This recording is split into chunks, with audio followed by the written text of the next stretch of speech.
He is Abu Abdullah al-Zubayr bin Alauim bin Kuwailid bin Asad bin Abd al-Uzza bin Qusay bin Kilab al-Qurashi al-Asadi, one of the first and greatest companions of the Prophet.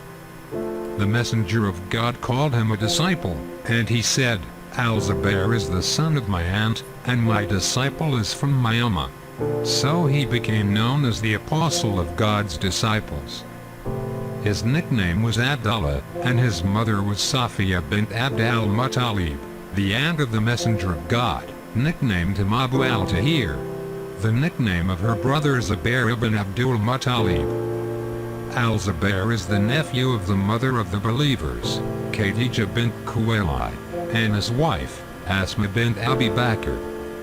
He had many male children, and he named 10 of his children after the companions, may God be pleased with them, and all of them were martyred, and they are Abdullah, Urwa, Manhar, Musnab, Omar, Ja'far, Ubayd, Amr, Hamza and Amira. His daughters were named Khadija the Great, Aisha, al-Hazan, Habiba, Sada, Ramla, Khadija al-Shura and Hind. Al-Zubayr ibn al-Awwam was born in Mecca, and his father died when he was young. He was raised under the care of his mother, Mrs. Safiya, may God be pleased with her, the daughter of Abd al-Muttalib, who had a strict upbringing. So that he will be a brave fighter, so that he can defend his people, and be in place of his father, who was killed before Islam in the War of the Wicked. When Al-Zubayr bin al-Awwam was 16 years old, he embraced Islam and became one of the first converts to Islam.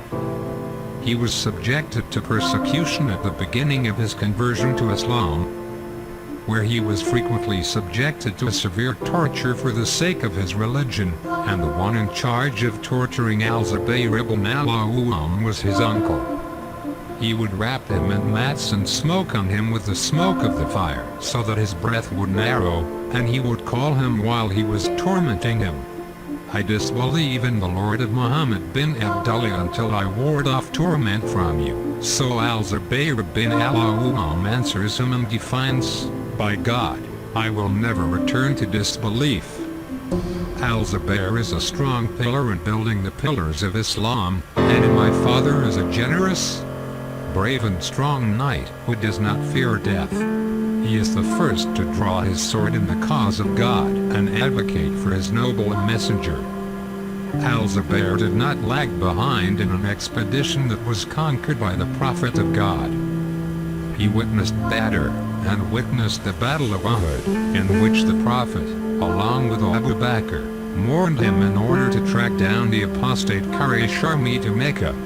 And when the Quraysh armies saw that, they thought that they were the armies of Muslims. And she miscalculated their losses, so she was afraid to be thrown and hurried towards Mecca. It has been proven on the authority of Al-Zubayr that he said, Muhammad, the messenger of God, gathered his parents twice for me. On the day of Uhud and the day of Qurayza, he said, throw. Redeem my father and mother.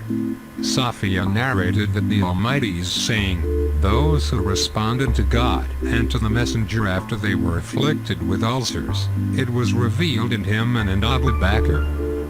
Al-Zubayr witnessed the battle of Al-Hudaybiyah, Al-Khandaq, Khaybar, Al-Fath, Al-Taif and Hunayn. Likewise, the conquest of the Levant, and he was on Al-Qarad-Yasin in the Battle of Yarmouk, and he mentioned that he witnessed the conquest of Egypt, and witnessed the war of Al-Jabaiyah with the commander of the faithful Omar.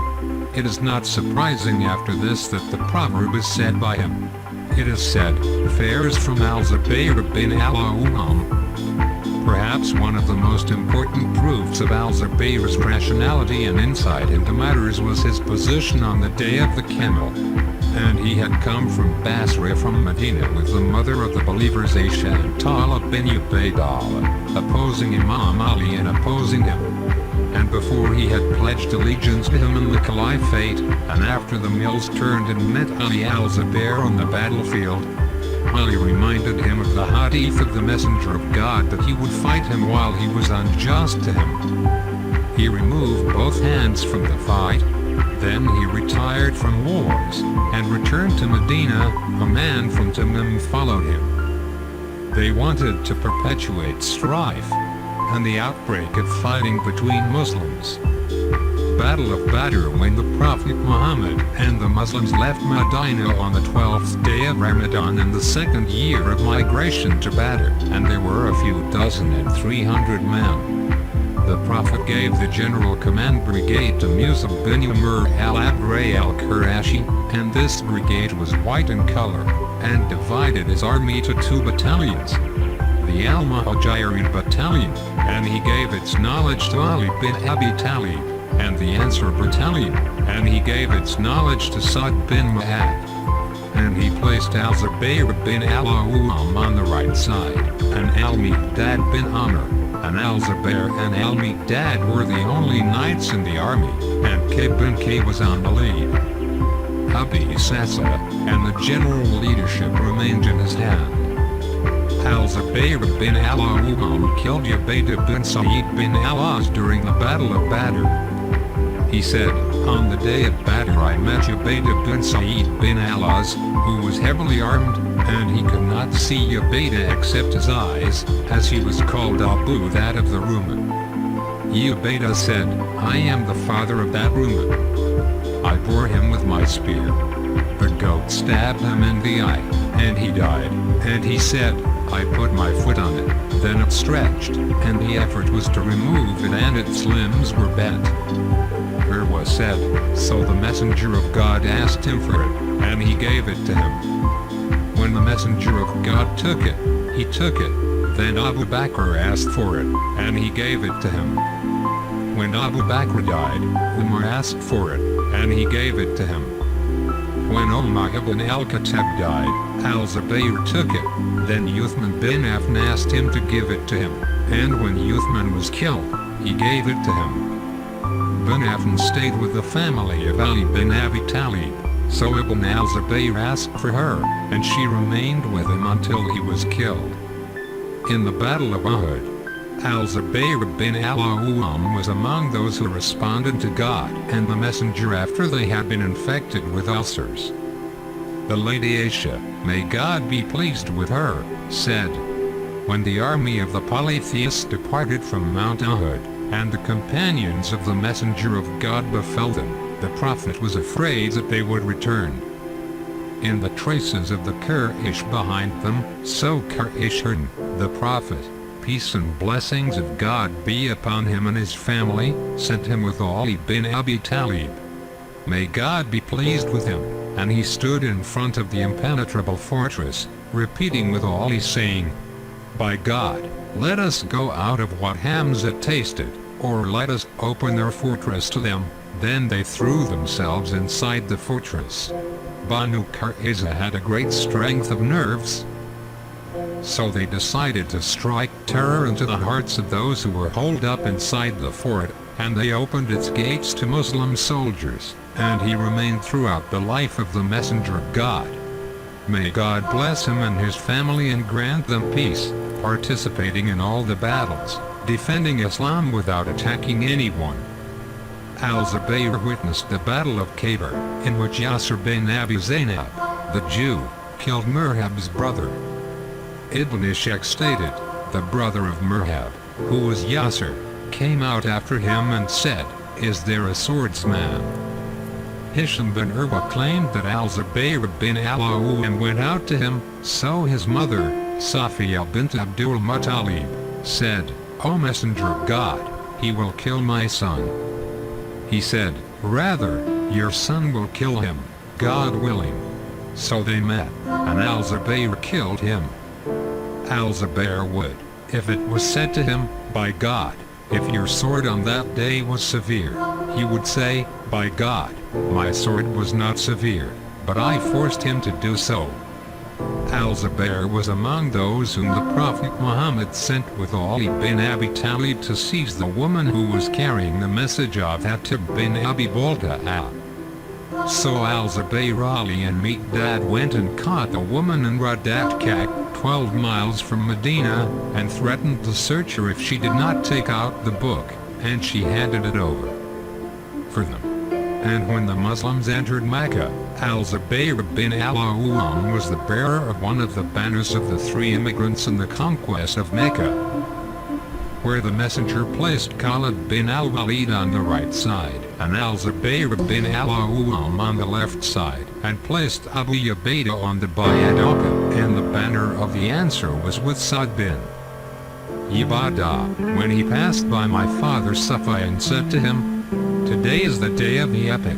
Today the inviolability is permissible. Today God has humiliated the Quraysh." When the messenger Muhammad was next to Abu Sufyan, he said, "Oh, messenger of God, did you not hear what Sa'd said?"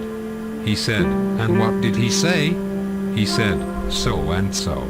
Uthman and Abd al-Rahman ibn Auf said, "Oh, messenger of God, we do not believe that he will have authority among the people of Quraysh." The Prophet Muhammad said, "Indeed, today is a day on which the Kaaba was glorified. Today is a day in which God honored Quraysh." Then he was sent to Asaid, so he took the flag from him, and gave him to Zubair bin al-Awwam. After the death of the Prophet Muhammad, Al-Zubayr remained on his covenant with the successors of the messenger, and he was one of the leaders of the armies in the Caliphate of Abu Bakr. So he participated in the Battle of Yarmouk, which was against the Romans, and when he saw most of the fighters in front of the advancing Roman mountains retreating, he shouted, "God is great," and penetrated the advancing Roman mountains alone, hitting his sword. Then he came back in the middle of the same terrible rows, so God wrote victory for the Muslims. During the year of Umar, and before his martyrdom, the commander of the faithful Umar formed a committee of 6 men from among the companions in order to appoint a caliph after him. And after Uthman bin Affan was martyred, Al-Zubayr was among those who saw the introduction of retribution. Then Al-Zubayr retreated from confronting Ali when he heard his advice from him, and after he shook his hands from the fighting, a group of those who wanted to perpetuate sedition followed him. And the treacherous killer stabbed him while he was in the hands of his Lord praying, and the killer came to Imam Ali, may God be pleased with him, thinking that he was carrying good tidings to him. When he hears the news of his killing Al-Zubayr bin al-Awwam, and when he places the sword of Al-Zubayr in the hands of Ali, who stole it from him, after killing him, but Ali shouted, "Give glad tidings to the killer of Al-Zubayr with fire." And God removed his companion's anguish from the messenger of God through him. Al-Zubayr bin al-Awwam participated in the conquest of Egypt as well. When Amr bin al-As marched to conquer Egypt, he asked the Caliph Omar bin al-Khattab for extended periods, so he sent him with extended periods under the leadership of Al-Zubayr bin al-Awwam, and the periods were 12,000 fighters. And some of them also mentioned that it was only 10,000, and Muslims were pleased with the arrival of the great companions such as Al-Zubayr bin al-Awwam, Ubadah bin al-Samit, and Al-Miqdad bin al-Aswad, and Muslim bin Maqlid al-Ansari. Al-Zubayr bin al-Awwam had a prominent role in conquering the fortress of Babylon. Al-Zubayr bin al-Awwam, along with some Muslims, ascended the wall. They grew up, so the people of the fortress thought that the Muslims had broken into it, so they ran away, leaving their places.